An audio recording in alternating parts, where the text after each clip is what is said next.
Welcome back to the shop. Continuing on with our boring bar holder here. So last time we faced it off or cleaned it up a little bit. Like I said, I still got some voids in here. I don't care. This is the top side. Not a bearing surface. Okay, here's the bottom side, and I cleaned it up fairly well. Okay, I have bored through with a clearance hole that clears my bolt. And now we got to set up, this is bored, drilled 11/16. Now we got to clean it up and bore it out to 18 millimeter. And so we'll set it back up here in the milling table and get the boring head out and do some boring operations.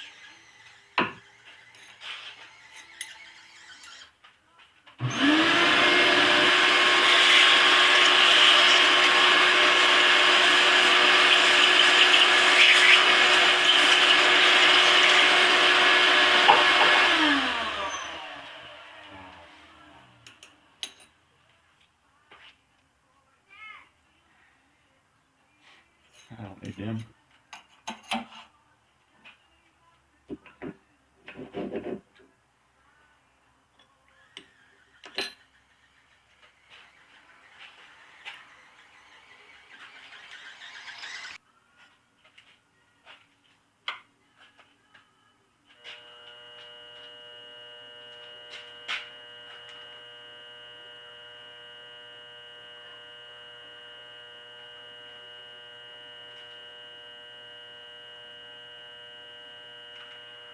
Within about 1/1000ths, that's good enough for this project.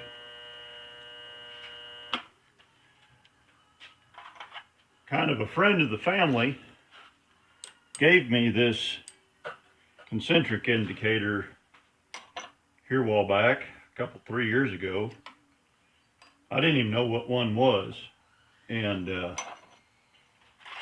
he gave it to me. They had a flood, and this has been through a flood, probably one of the worst floods in a couple hundred years. And anyway, so that's how I come across a concentric indicator, and I'm pretty sure that it wasn't a very high quality piece of equipment. But I don't think the indicator guts itself actually got any water down in it. But anyway, it was nice of them to give it to me. It's the first time I've ever used it. Of course, this is the first project I've ever made on this milling machine. So there you go.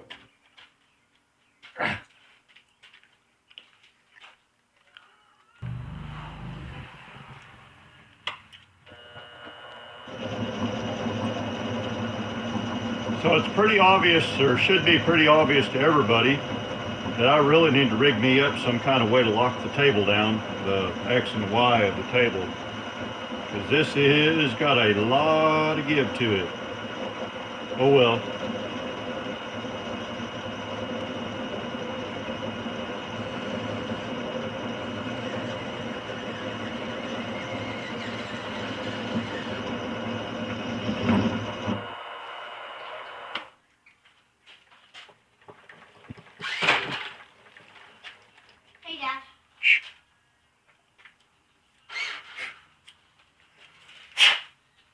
Okay, let's see where we ended up at. What the heck? How do I do that?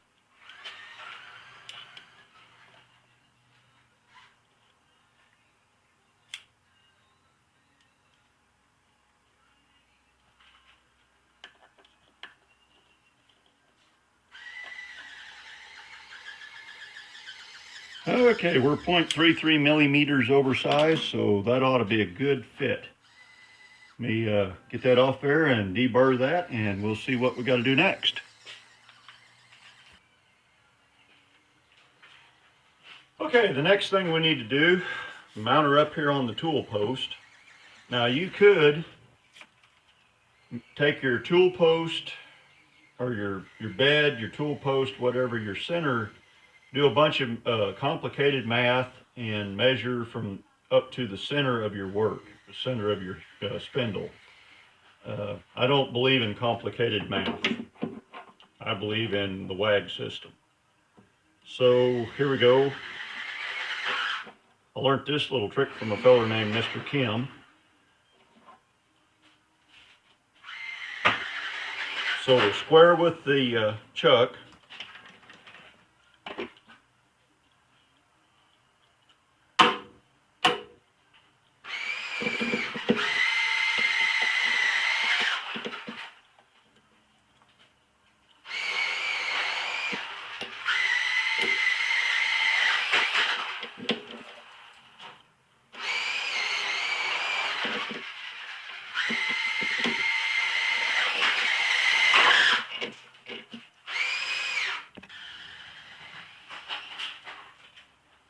So I have stepped back from this edge about 1.5 inches, and I'm going to go ahead and this bore me a 3/16 through hole, and I'm going to step that way about 1/2 inch and bore another 3/16 through hole, and then bore that on out to 1/2 inch. So here we go.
You know what? I think I'll go 6/10 of an inch.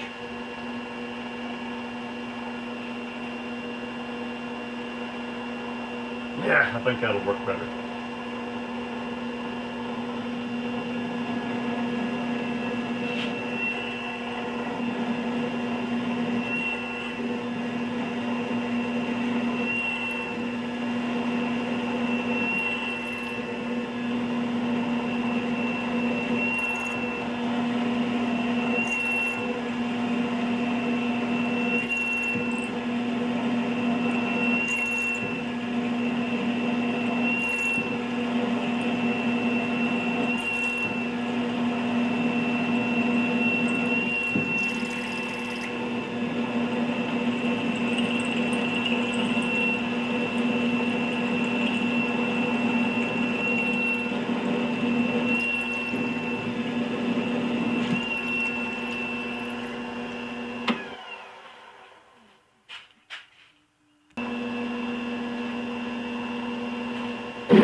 Okay, that hole may not be straight, and it may not be level, may not be a lot of things, but I'm pretty sure that it's on center with the chuck.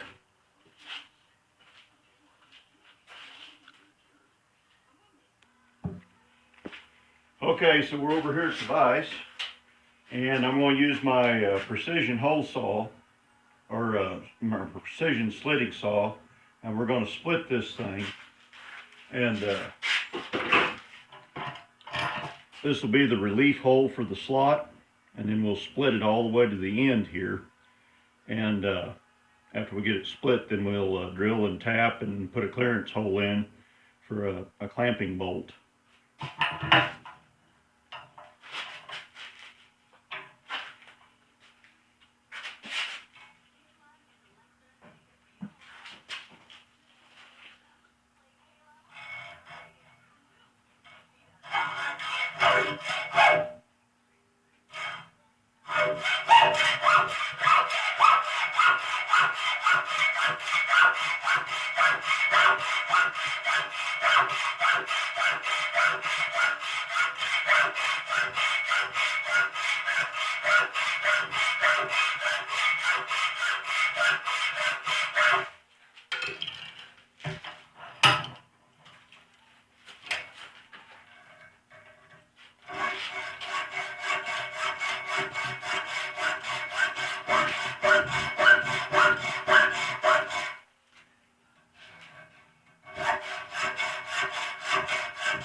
Hey, go put that up.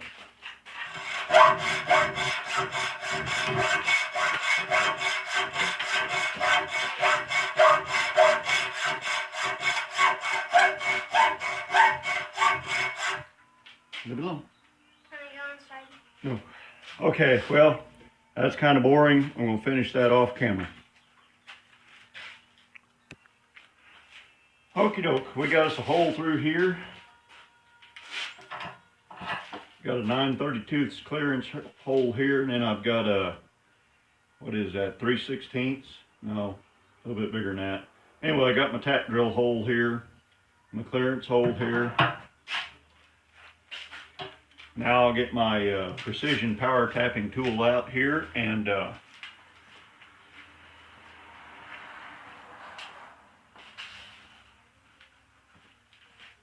we'll tap us a hole.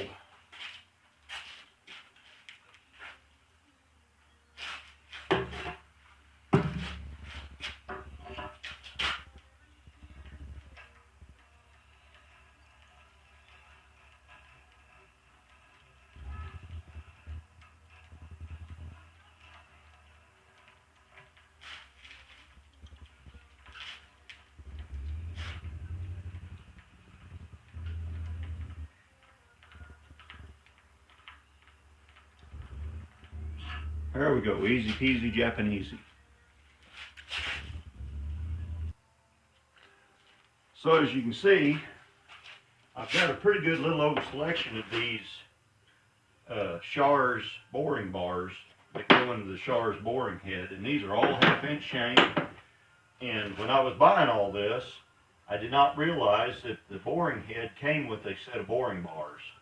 So I ended up with 2 complete sets of boring bars, give or take. There's a little bit of difference in the sets.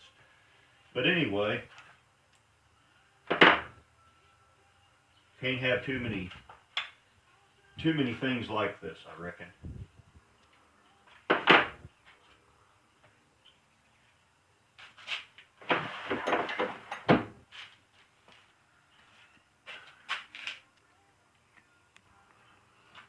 So here's our finished product.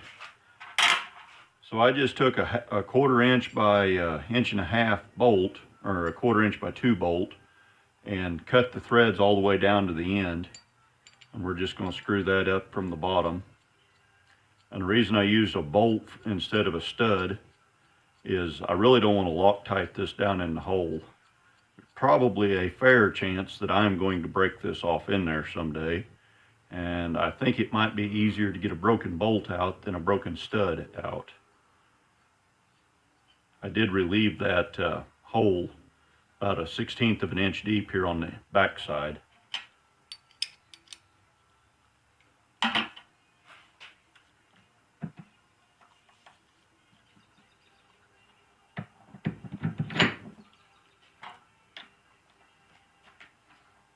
And if you'll remember from some of my previous videos, just about every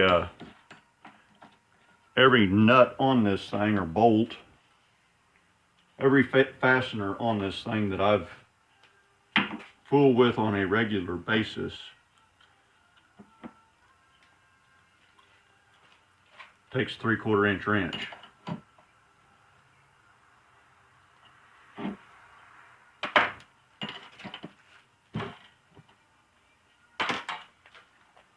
I hate digging around looking for the wrench that I just had in my hand 5 minutes ago.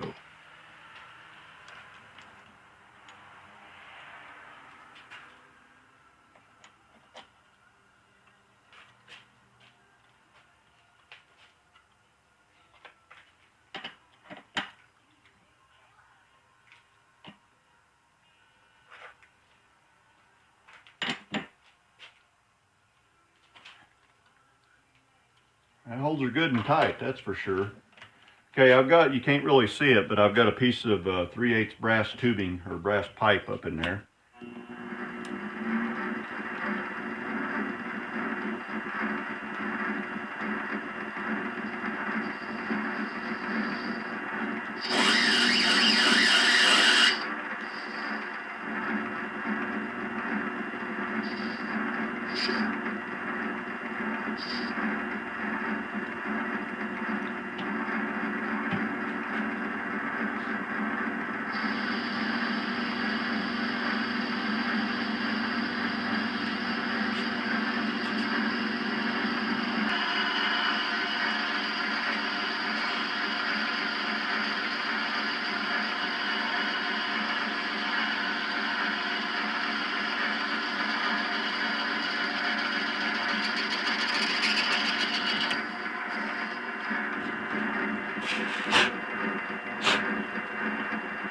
Pretty.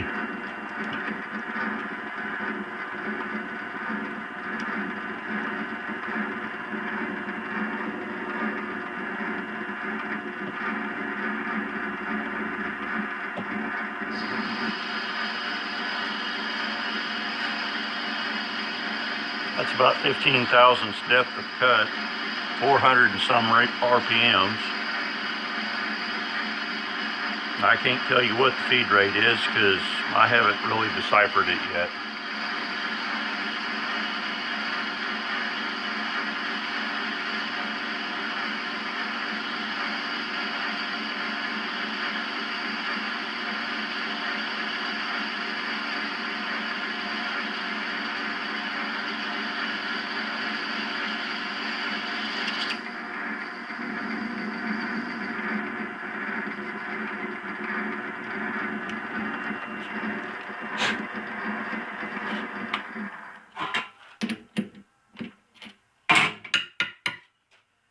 Wow. I'm not an expert in turning brass because I don't hardly fool with brass. But for a dumb old hillbilly like me, that's not a bad surface finish. Well, hope y'all learned something. At least learned how not to do this. Y'all drive safe. Watch for deer.